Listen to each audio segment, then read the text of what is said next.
Pantai atau gunung? Gunung. Coto atau soto?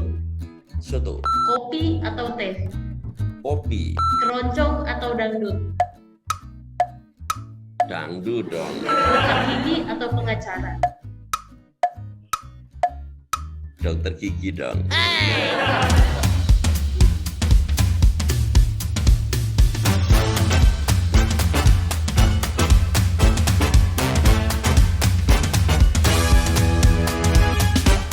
Memang agak aneh ya, jadi ya kalau dilihat dari sekolahnya sarjana hukum, PhD-nya dalam bidang imunologi, terus profesinya dokter gigi juga kan gitu.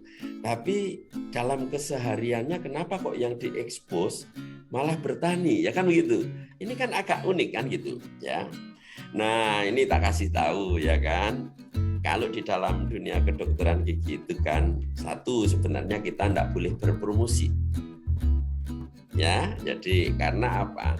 Melanggar kode etik. Ya enggak?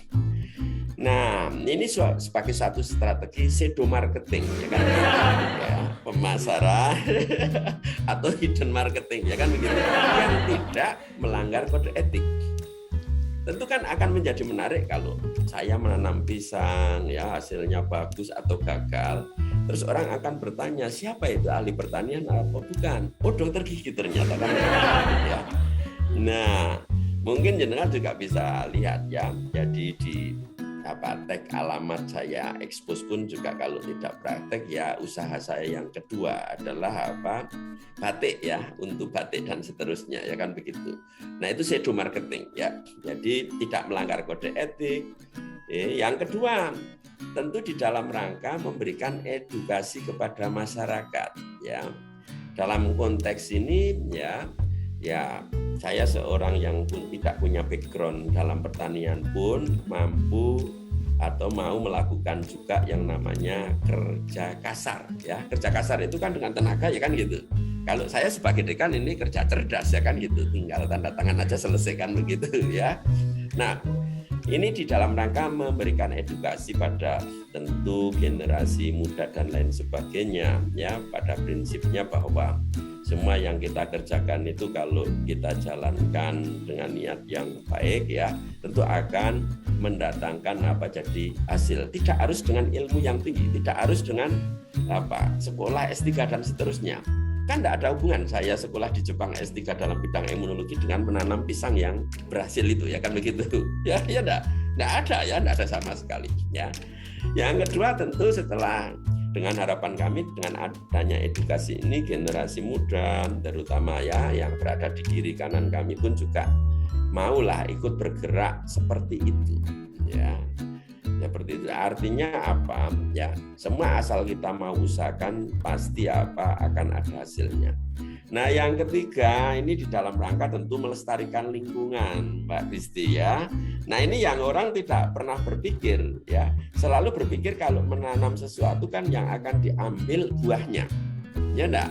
Padahal saya di balik itu ada pemikiran yang jauh lebih panjang ya. Kalau kita menanam tanaman hijau daun, maka sebenarnya ada sesuatu hasil yang tidak kita sadari, yaitu oksigen. Nah, semua menghirup kan. Nah, saya nanam pohon pisangnya ada 1000 ya. Coba bayangkan, berarti kan yang di kiri kanannya ya mendapatkan oksigen segar terus ya kan begitu. Karena tanaman hijau daun itu kalau siang hari fotosintesis kan menghasilkan oksigen. Nah, itu yang kadang orang tidak berpikir sejauh itu, cuma pengen memetik hasil buahnya saja. Padahal itu yang lebih mahal ya. Kenapa kok saya katakan lebih mahal? Coba jenengan lihat di masa pandemik ini orang yang pakai bantuan oksigen ya seharinya bayar berapa ya kan begitu. Nah ini yang kadang orang tidak sadari kalau kita menanam hijau-hijauan daun itu cuma ya yang dituju buahnya. Kalau saya tidak ya, di samping indah dipandang jadi mata juga sebenarnya menghasilkan ya oksigen yang banyak dipanen oleh orang lain selain saya yang menanam ya kan begitu. Nah itu kan menjadi amal kebaikan kan Mbak Kristi ya kan gitu.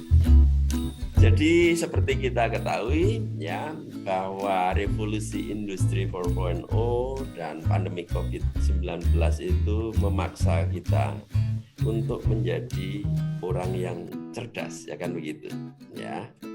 Oleh karena itu kalau dalam bidang kedokteran gigi kita harus selalu ya mengikuti perubahan eksternal yang ada, termasuk di dalam penggunaan teknologi terkini, ya.